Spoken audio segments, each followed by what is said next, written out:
And we exhale after another wild round of the SuperMotocross World Championship and Monster Energy AMA Supercross, this time from AT&T Stadium in Arlington, Texas, and our military appreciation race. Welcome to the SMX Insider post-race show, and boy, do we have a lot to talk about here. I mentioned military appreciation. It's really cool, first of all, to have those who do and have served in our armed services here on hand with us, and then all the riders and teams that get into it with special gear and graphics on the motorcycle. So that makes it special in and of itself.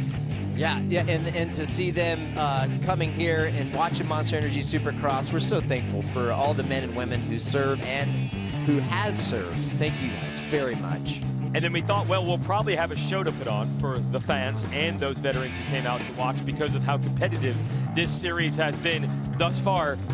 And it did not disappoint. I'm going to classify this as the night of surprises. You said in some ways it's the night of what ifs. Yeah. Every time we thought we had it figured out, it changed in a hurry. Well, it did, and we were talking about halfway through the 450 main. I'm like, I feel like this is one of the nights of what would have been if all these guys didn't crash. Well, about 3 minutes later, all chaos started to ensue, right? Yeah. And you're just like, Jet Lawrence he goes down, and then it's a trickle effect at that point, and it's just a lot of fun. And then at the end, we're looking at the point structure, and you're like, it's like nothing ever happened. Yeah, pretty much a reset.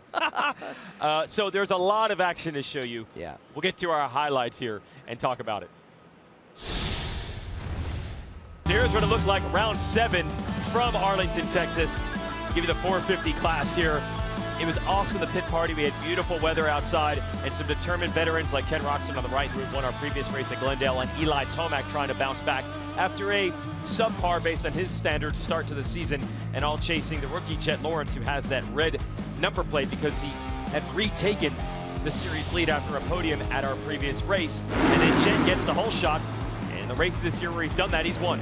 Well, he does, and a great job by his brother, Hunter Lawrence. He did exceptional today. He was good all day long. Great to see that. But Cooper Webb, I think he made some crucial mistakes early on, and that gave an opportunity for Jet to kind of pull out. I think if he could have cleaned it up early on, he would have been well. But this is an uncharacteristic mistake by Eli Tomac. Rarely do you see that, but I tell you what, it wasn't over. And then watch this.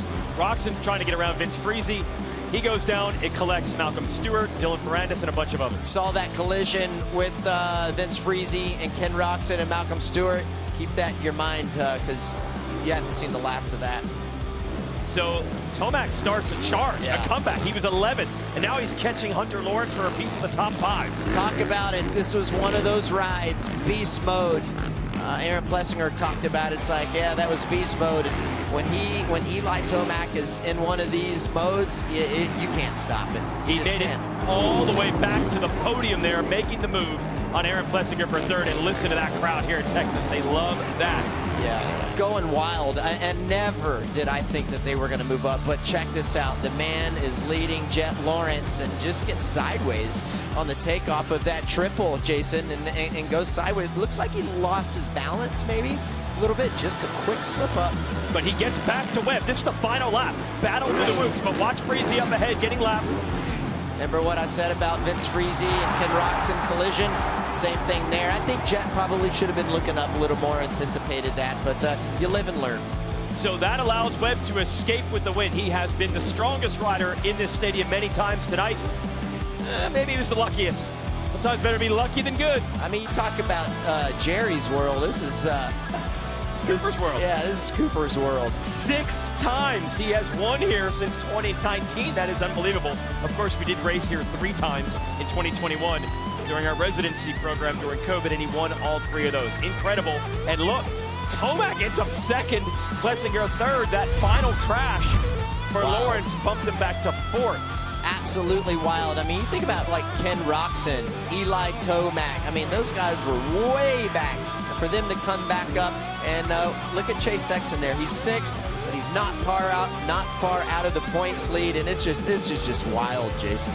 Yeah, here's the rest of the standings. Dylan Ferrandis, who had been very, very consistent all year long, but saw him in the pits, I think, with bike problems. He Right. was last. Yeah, he pulled off, and it looked like his handlebar mounts had come loose, or something happened there because his handlebars were going back and forth. Another rough one for Justin Barsha in 14th. Here are your Monster Energy 450 standings. Unbelievable. Unbelievable. Yeah. I mean, you watch it, the top 7 guys within 20 points. We're almost halfway through this Monster Energy Supercross series, Jason, and it's just incredible. It's absolutely incredible. For a minute there, the points were all bundled up and like people were out of touch. Now we got all these guys from Ken Roczen on up are well within sight of reach of this championship. So it's Webb only down 3 on Jet Lawrence now, and even Eli Tomac, as we said, for his standard subpar start to the season, only down 13, and heading into Daytona, he's just as successful there as Webb is here. I mean, well, he's the winningest racer in Daytona Supercross history, and I expect nothing less from him next weekend. And he looked good. He was pretty vocal on the podium after that finish. Said he's tired of people calling him old. I never said he's old. I think he's experienced, and I don't think that we've seen the last of him. We talked about it on our podcast this week, and the reason is when you get out of 20 points out of the lead, I feel like that's kind of out of reach. And now, I mean, he gained points tonight. He did. He's 4 points closer to the lead than he was coming in. Let's show you this, the all-time Supercross career win list. This is funny. Webb and Roczen are swapping every single week. Right. Webb got a win earlier in the year. Roczen won our last race at Glendale. Webb gets another one, so he goes back ahead, and they are in the top 10 all-time. Of course, you see Tomac, one of our active racers, who is 2nd all-time. And there's James Stewart 3rd. We're going to welcome him back to the booth at our next race at Daytona. But let's put the focus back here at Dallas. Credit to Will Christian. She dug up the information coming in that Tomac and Webb had dominated in this building. Yeah. They go 1-2 tonight, and she's trackside with them and their team manager. Thank you, Jason, and I have gathered the crew together here. What an incredible night. Jeremy Coker, team manager, I'm going to start with you. 1 and 2 on the night. So much went on out there, it's hard to even sum it up. So what are you thinking? You're on the sidelines, you're watching you guys battle it out there, you're watching Eli work through the pack. What goes through your head? Yeah, honestly, both guys rode tremendous. The crew worked so hard all day and all week to get us where we were. Last week was a tough one for us, and we all rebounded and came into this one. So for us, this was an amazing race. Both these boys rode their hearts out. Unfortunately, we had a little mishap in the beginning of the race for Eli, but he fought incredible through the whole race, and it showed, and it ended up where he should end up. Coop battled his way through and just kept the pressure that's needed for that guy that was leading the race. It's a tough one to beat, and we did it tonight. So we got to keep going as a team and keep doing it. And Cooper, I'll start with you as far as that goes. I mean, the win, you were telling me up on the podium, this was not how you felt during the day here. We weren't sure if you were just kind of saving this all for the end of the day. So what clicked into place? What were those puzzle pieces for you? Just mindset, like I said, the boys got me in a good spot before the main event, and I don't think was the fastest tonight, but I applied myself well and put myself in a good position to win. And like you said, it's never over till it's over, and I'm proud of this team, and it's awesome to go 1-2 like this. And man, yeah, like you said, rebound after last week, it feels amazing. Congratulations, Cooper and Eli. What could have been, right? But what an incredible fight through. So what does that tell you? Is it kind of like a win in that sense? What does it tell you about where you are?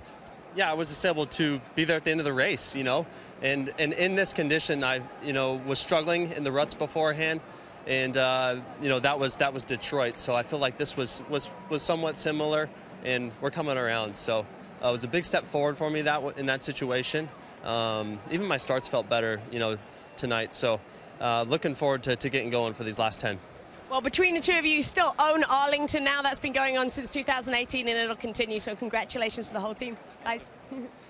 Yeah, thanks, Will. And yeah, she's not kidding. Wait, where did we show you? Look at the results of this race. I didn't realize that coming into this weekend, and these are the only 2 winners in the last 8 years, right? And now 9. 9 years. That's crazy. It's nuts. I love watching it, man. All right, we're headed to Daytona in the 450s, and now we will, for this show, transition into our 250 class.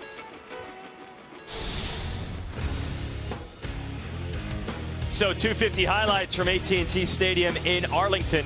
The wild opening round for 250 East a couple of weeks ago in Detroit, where a first turn crash cost a lot of riders. Here's Austin Fortner that's his own stuff for military tactical gear, appreciation. right? Yeah. Into it. Said he's been in that the last couple of years, so cool to see that. Having fun with the fans. The fans love it. Oh, yeah. So Whole shot in the main. Hayden Deegan really needed that. Had his teammate, rookie Nick Romano, with him. But Forkner with the red plate, your points leader, was on the charge early. Yeah, what a difference from Detroit to this weekend. And this is what we wanted to see right here. These two, talked about them being the favorites. I think there's a lot of speculation coming into this championship that we were going to watch these two battle it out, and we surely did here early on. Seth Hamaker here on the 43 Monster Pro Circuit Kawasaki, making the move on Romano. Seth riding well here early on, basically the whole race, especially at the beginning of this main event. Good to see Nick Romano out there getting some love.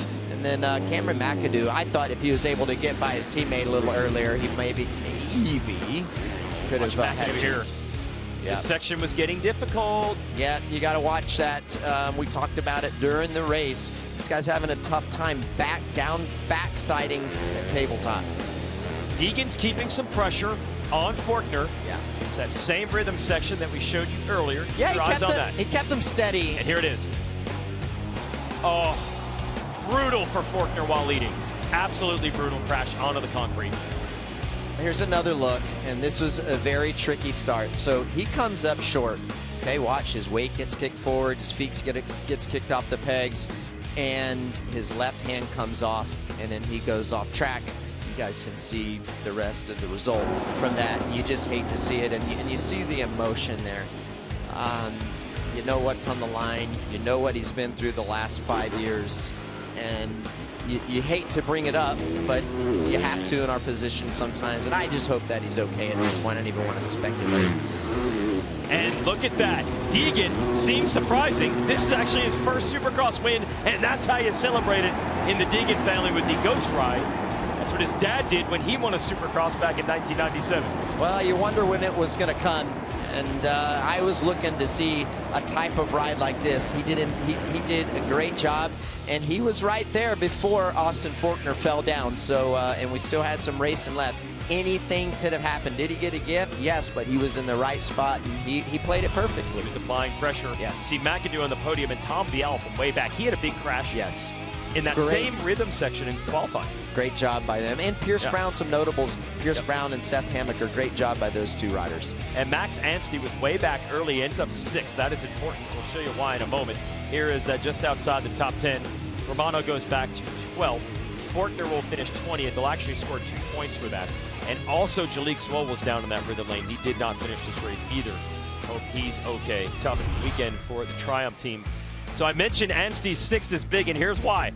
He's the points leader. Brown has gone 5-5. He's second. Yeah. That's how crazy this 250 East has been. Well, a lot of times you see this in the regional 250 championships, Jason, that consistency is key. Unless you have an outright dominant guy that goes on, wins 5, 6, 7, 8 races out of the 9, or however many that they have in the East or the West. But this isn't unusual for me in a regional Supercross championship, just because of the inconsistency of these riders, and a lot of these guys are just learning too. You have some veterans in there that have been in it for a long time, and those guys are a bit more consistent. But the younger guys, that's why you see the points are just kind of like a roller coaster. Yeah, no doubt. And I want to go all the way back to that first turn crash in Detroit, and it was interesting. I talked to Justin Cooper, who's now a 450 guy. Yeah, he's like, we didn't have any problems. Yeah. So that's 250 class. They're aggressive. And it results in the standings being all mixed up because everyone had bad first races. And Forkner won the first race with a bad second race. The only update we have on Forkner's condition is that he is in the hospital for evaluation of a shoulder injury. Yeah. Certainly, shoulder's not good, but it certainly could be worse than that. This is a really tricky section. Was all night, and he hit that with too much speed, and the bike kind of blows through that the takeoff, and he doesn't get the pop and go high enough to downside that. And then when he does that, he gets kicked forward. Again, his feet comes off, and then his hands come off, and man, he hits hard on the concrete. So in the end, both Forkner, the series leader in the 250 class, and Lawrence, the series leader in the 450 class, both went down while leading in the same section. So let's get a little analysis of what might have happened down there. We'll send it to Jason Thomas. And this drone shot is exactly what Austin Forkner and Jet Lawrence would have seen in their main events. And you see the ruts, and they're stepping up and over this tabletop that I'm standing on. And the key here, what they want to do is they want to land on the downside, right? And that's going to give them control, and they're going to be able to determine their fate, which rut they pick on this next triple. But what happened to them is they clipped the top. And instead of landing on the downside, they landed about here, and that is a monumental difference because the forks compress here, and when they get that decompression of the forks, they don't have any idea where they're going anymore, and that's why you saw Jet Lawrence veer to the right, and that's why you saw Austin Forkner completely eject from his motorcycle, because they're not sure what's going to happen when they get that violent decompression. So it's, you know, it's inches that we're talking about in Monster Energy Supercross. When you have a track deteriorating the way this one was, you have to be absolutely perfect. And if you're not, things like what we saw happen. That's a great point and report, JT. And I want to show you these manufacturer points. Yes, Yamaha has the big lead, but it's because they had a big night. They go 1-2 in the 450s, and they win the 250 class. Yeah, that's right. You're exactly right. It's going to be fun. Those two, Yamaha and Kawasaki, in the manufacturing points. Yeah. Keep your eye on that. Keep your eye on that. Don't sleep on this race. It's a lot of fun. There's a lot of pride on the line from a manufacturer standpoint as well. Now we go to Daytona. I think fair to say that's probably the most unique track. You have a hand in the track design. Right. It's Supercross, but a little bit of elements of even motocross to it. And we have seen certain riders struggle there and certain riders excel. So what are you thinking? Yes, well, it's an iconic racetrack, just like you talked about. And Daytona International Speedway, the world center of racing. It's fun. It's one of these that a lot of the riders circle. If you ask them what race do they want to win, normally it's the opener at Anaheim or Daytona Supercross. It's just special. It's sacred ground, and we got a good racetrack for these guys. You don't have to do much to make that rough. So here you go, and this is a Yamaha Racing track map. A little bit different this year. We're going to do a nice 180 corner into the start, and they're going to go underneath the tunnel. Okay, but the biggest thing this year is that it's going the opposite direction. If you remember, you kind of went the direction on that front straight as the same way that the cars, the four wheels go. Completely different this week. So here you go. We're going to go through. There's a Supercross triple right there, and then some offsets. This has been a feature of Daytona Supercross for so many years, and you see those grass sections. I wanted to leave it grass wherever there are no dirt jumps. This is going to be that epic split lane right there. It worked out so well 2 years ago. Now that's always hit or miss. I'm hoping it works out well like it did 2 years ago. Back across the start straight, onto the front stretch right here. There's a wall jump to slow those guys down, and this is some just disturbed bumps. And they're going to make a right-hand corner. These are stadium whoops. There won't be that many there when we get there. We're only going to do about 9 or so. And just some on-offs in the deep Daytona Beach sand section. This is always causes chaos. Something that simple, a straightaway with sand. It's hard to imagine it'd be that tough, right? And then just some more Supercross stuff. You keep your eye on the insides and outsides there, and then back through the back through that rhythm lane, that first rhythm lane for these guys. It's always, like I said, always a lot of fun to go to Daytona, and it's going to be a great race, I have no doubt. Hey, good job. At least it looks a lot different than the previous year. So I'm just curious to see how this is going to turn out. Me too. Especially with the field we have gathered this year and how great the racing has been. Here's how you watch it. Race Day Live will start at 1:30 Eastern on Peacock and the SMX Video Pass for viewers outside the United States. And then we go racing at 7 p.m. Eastern. Again, Peacock and SMX Video Pass. We always have re-airs on CNBC if you want to set the DVR and watch it on linear television. That is it for the SMX Insider post-race show, Military Appreciation Night. And it did not disappoint. The racing was super unpredictable right down to the end. Send our congrats out to Hayden Deegan, winning the 250 East Division, and Cooper Webb, calling him the King of Arlington, 6-time winner in this stadium, taking advantage of the mistake of Jet Lawrence to conquer Texas again.